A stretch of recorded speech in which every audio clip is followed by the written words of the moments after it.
Right, exceptions from fasting. For who fasting is not, well, it doesn't imply to them. Number one, an insane person and غير عاقل, someone who cannot think for themselves. Children who have not yet been, not a drunk person. Someone drinks and be like, well, I was insane anyway, so I don't have to fast. No, no, no. It means that a disability. Children who have not become adults, who have not reached the age of puberty. These days, children, mashallah, they reach the age of puberty quite early. 11, 12, 13, they're already aqil baligh. So the fasting will start. A traveler, a musafir. So this is a very important one. Now, how much distance you're going to travel to become a musafir? Generally is 48 miles. Some say it's 35, but 48 miles is the right amount. But now, say for example, someone travels to London and back and be like, I was musafir so I can eat. So ulama say that is discouraged, because then you are actually creating a loophole for yourself, and you're going against the commandment of Allah. The wrath of Allah can come upon you by doing so. If you're genuinely traveling, you're going, to another country, and it's difficult at the airport or the heat of the country, etc., then you can break your fast, no problem. But just to travel to break your fast, this is wrong. This is like the Jews, what they used to do. They were not allowed to fish on a Saturday. They were not allowed to go for fishing. It comes in the Quran. And what they used to do, so they used to make ponds. And it used to happen, so Allah used to test them. So the fish used to come to the shore on a Saturday, and the rest of the week the fish used to go back into the sea again. So what they done is we make little ponds on Saturday. So when all the fish come, we'll trap them in the pond, and Monday we'll go catch them out. Or Sunday we'll catch them out. So Allah Ta'ala says, no. This, you are now actually playing with the commandments of Allah Ta'ala. So a lot of people actually do this, especially in the heated or hot countries. What they would do is they'll travel 48 miles and they'll eat and they'll come back and be like, well, we were musafir, so it's permissible for me. Then what is the point of you being a Muslim? What is the point of you trying to fulfill the commandments of Allah subhanahu wa ta'ala if you're going to be looking for loopholes like this?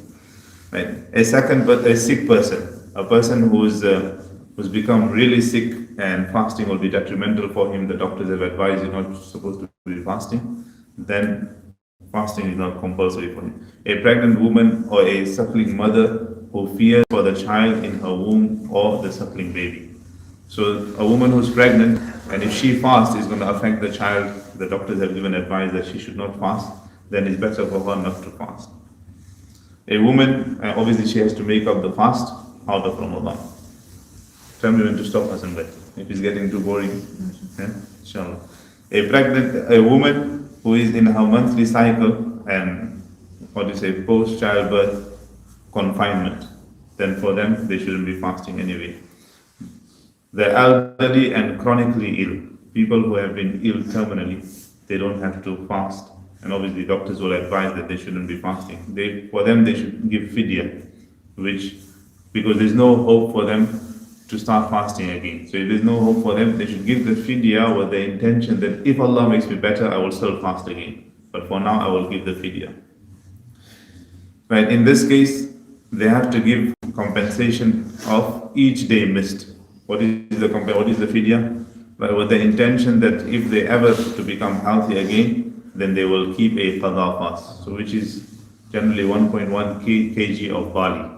Whatever is the market price of that 1.1 kg of barley, that is your fidya. These days it's £2.80 to be accurate. We got 350 on there, that's last year's price. So just to be safe, we put 350 on the masjid timetable, but the real price is £2.80. Right, if he is poor, then he should ask Allah Ta'ala for forgiveness for not being able to fast. He can't even afford that £2.80 to give to the poor. Then he should ask Allah Ta'ala to forgive him, that I am very ill, I am chronically ill, and I can't even afford this much. Allah Ta'ala, forgive me for not fasting. The fidya is equivalent of what is given in Sadaqatul Fitr, we mentioned that. So fidya and Sadaqatul Fitr is exactly the same, 1.1 kg of barley, which is today is £2.80. In the case that someone dies because of illness and did not give fidya, then it is not wajib for his heirs to pay fidya on his behalf. Remember, there's a lot of people ask this question. For example, if my father has passed away, and I know he didn't fast for this many days, should I give fidya on his behalf or not? It's better to. It's better to give fidya on his behalf, but it's not compulsory upon the family members. So obviously now all the wealth belongs to them. It is up to them what they want to do with it. Right? If he becomes well, then it is necessary to write a will. If he dies without writing a will, then it is not binding for the offspring to give a fidya on his behalf. So you can write a will, for example, saying that all these Ramazans I couldn't fast. If I pass away and I'm not well, please give so much fidya on my behalf. Because then obviously from 1/3 or 1/8, 1/3, they can actually give that out anyway. However, if he has written a will, then it is necessary for the inheritors to pay fidya from 1/3 of the deceased wealth. So if he's left £100, then £33 should be utilized for his fidya.